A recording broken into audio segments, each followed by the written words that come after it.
My name is Kristina Amelong, and today I'm going to demonstrate a large volume enema. The reason I'm going to call this a large volume enema is because my client, Judy, is going to take 1.5 to 2 quarts of water deep into her colon. She's already had a small volume enema that's cleared out the rectal and sigmoid area. Now the large volume enema is going to allow the water to go deep into the colon, up the descending, across the transverse colon, and down the ascending colon. So let us go find Judy, and remember that this is her very first large volume enema ever. Because this is Judy's first time having a large volume enema, I'm going to teach her how to set up the bag, how to set up the solution, what position to get into, and how to take the enema. First of all, we have the bag. This is an open top bag, which is the easiest bag to clean and to use. What you always want to do is hook up the tubing to the bag with the end farthest away from the clamp. You can always move the clamp too. Hooks up real easily. The reason that Judy's having an enema today, a large volume enema, is because she's on pharmaceutical drugs which are causing her constipation, which is a real common side effect of drugs. Before we fill the bag, you always have to make sure, Judy, that the clamp is shut tight. Okay? I'm going to pour in this 2-quart bottle 8 drops of peppermint essential oil,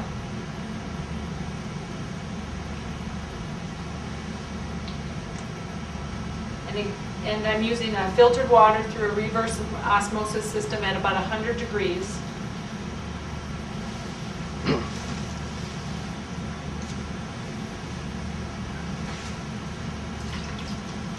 Go ahead and put all this water in here.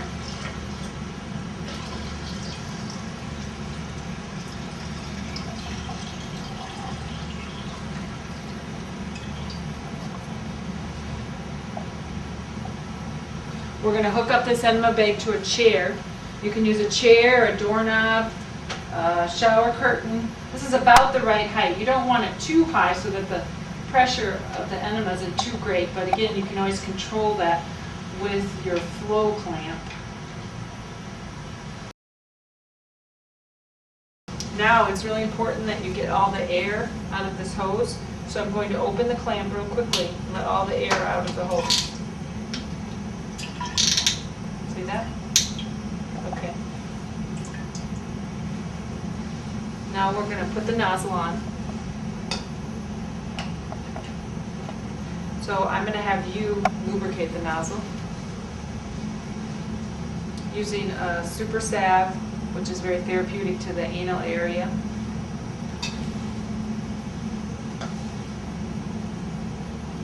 That's good. It mostly just put the lubricant right around the head of the nozzle. And then lie down on your right side. You might want to have your clothing off of the pad so that if you leak, your clothing doesn't get wet. Perfect. And then pull the front leg down so you're slightly twisted onto your front. And now go ahead and find your anus. Slide it right into the rectum. Perfect. And you can go ahead and let go. That will not come out. And grab the clamp. And what you want to do now is let the water into your body. And now clamp it. Perfect. And in this way, we're going to use this whole bag of water. Our goal is to use the 2 quarts. We may only use 1.5 quarts. Go ahead and let the clamp go again. And you let me know if at any moment you have any pressure or cramping. Go ahead and clamp the clamp down a little bit harder. Perfect. Another thing you might want to do is you can always set that down and go ahead and rub your body on the lower left-hand side. Great. Wonderful. Any cramping or fullness? Go ahead and let another, we're letting in about a half a cup to a cup of water at a time. And in that way, that lower part of the colon can respond to the water, let it in with, and then pull it deeper into the colon. Perfect. No cramping? So go ahead and take another cup.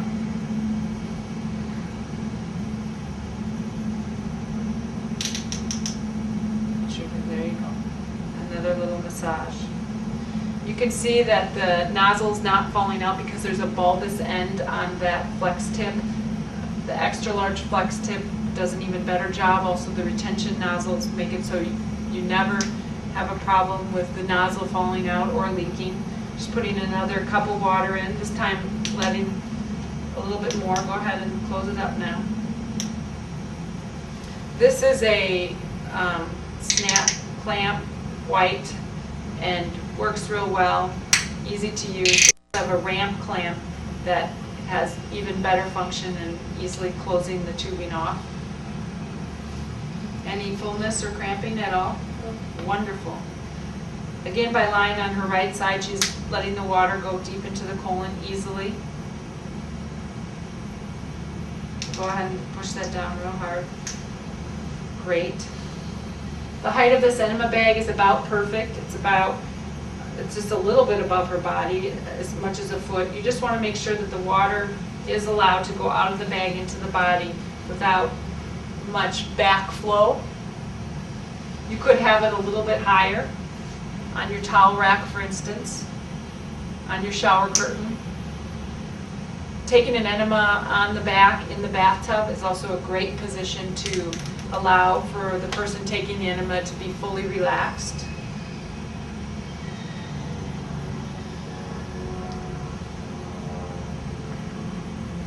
Great, you're doing a great job.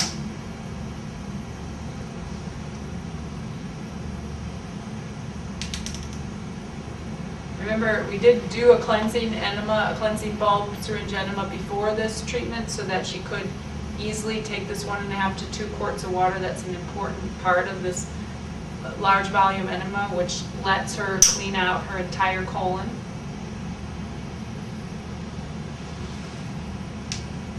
We're down to about 1.5 quarts now. Any cramping or fullness yet? Any pressure? Great.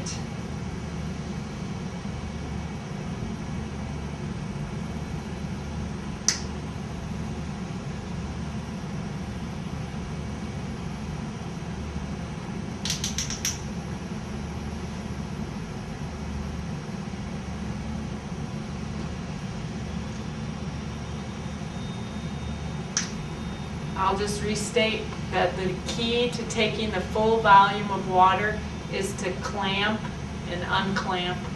Wait 3, 4, 5 seconds, clamp, and then massage, rest, take some deep breaths. It looks like she's having a little cramping, so she's taking some deep breaths. That's good. Take a deep breath and just relax into it. Perfect. So that cramp that she had just passed through breathing and not putting water in any longer. There's about 1 or 2 cups of water left in there at the most. When you're ready, you can just drain the entire bag.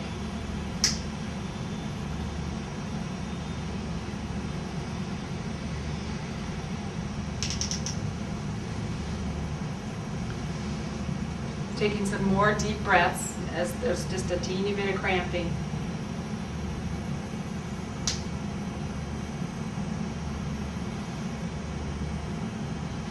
At about this point, we're now empty, so go ahead and clamp the hose. And what I want you to do is I'm going to grab a paper towel, so you might want to have that handy before you get going.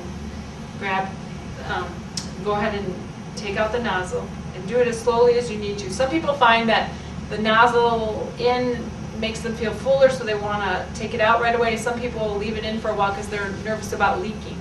Either way is fine. So she is leaking a little bit, so go ahead and just put that nozzle right here. There you go. now. It's good to hold the water for 1 to 5 minutes just to let a little soaking action assist you to fully clear out the colon. She may have been able to take 2, 3 quarts even, but given that this was her first enema, we started with 2 quarts. Now we'll finish here for a moment and let her go to the toilet. As you can see, that was a very successful enema. Using this 2-quart easy enema bag, I would recommend that Laura actually gets a 3 to 4 quart enema bag so that she has access to extra water next time.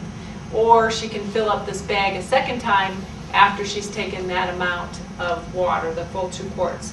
You need to talk to your medical doctor if you want to embark on a cleansing program like this. And also, if at any time during a treatment you have excessive cramping, stop and wait a day and do the enema the next day. And do feel free to contact me if you have any questions about taking your enema, your full large volume enema.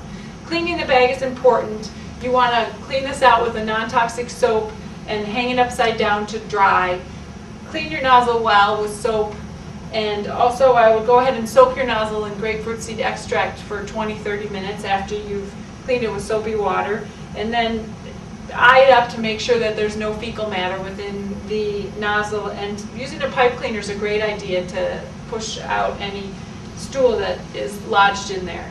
To learn more, please do view my movies all about enemas and cleansing, coffee enemas and colon tubes, which you can find on my site, optimalhealthnetwork.com. Also, my new book will be coming out, Kristina Amelong's 10 Days to Optimal Health, soon. Please do keep striving for optimal health and contact me anytime if you have any questions.